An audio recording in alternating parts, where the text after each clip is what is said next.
Hello everyone, I'm Ryan Chan, CEO and founder of UpKeep. Today we're going to shed light on how to transition from a reactive to a proactive culture in managing equipment and operations. You'll get to hear insights shared by professionals in the field and learn strategies on how to implement a preventative maintenance program effectively. So stay tuned as we wade through the world of maintenance and reliability, brought to you by UpKeep, your partner in efficient operations management.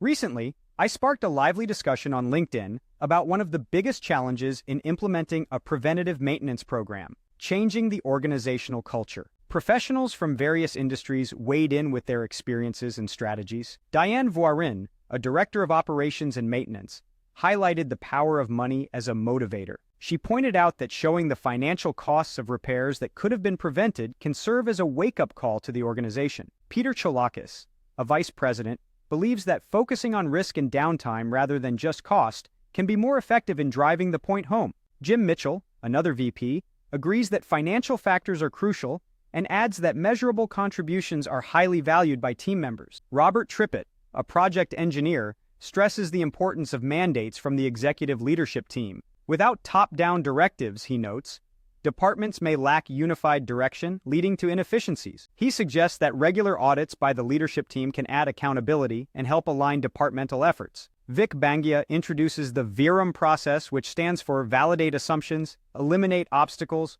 recast expectations, unveil the new strategy, and manage the implementation. This method has proven effective in facilitating change. Ryan Donald emphasizes a multifaceted approach, including establishing clear reasons for change, setting new expectations, aligning goals with incentives, maintaining discipline, and holding people accountable. Dave King from Abbott suggests integrating new behaviors into existing ones to avoid resistance. He advises starting with addressing problems, as this naturally engages people in seeking solutions. Several other professionals shared their views on the importance of communication, understanding the unique journey of each team, and the role of management in fostering an open and supportive environment. Jose Luis Osorio Diaz and others advocate for establishing open communication between management and staff as a foundational step in building a culture that embraces change.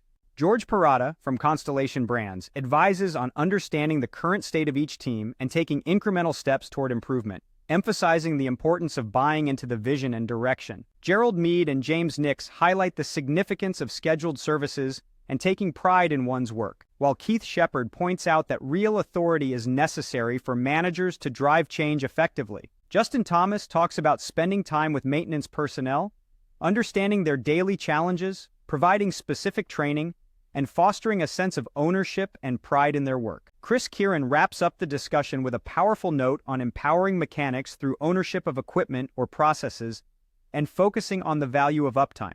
This rich exchange of ideas underscores the complexity and importance of cultural change in maintenance and reliability. Each contributor brings a unique perspective, but all agree on the necessity of a proactive approach to ensure long-term success. Thank you for watching. Today we've discussed the importance of transitioning from a reactive to a proactive culture in managing equipment and operations. We've heard from industry professionals on strategies to implement a preventative maintenance program effectively. If you found this content valuable, please subscribe to our channel for more insights. To learn more about our tools and resources, visit us at upkeep.com. See you in our next video.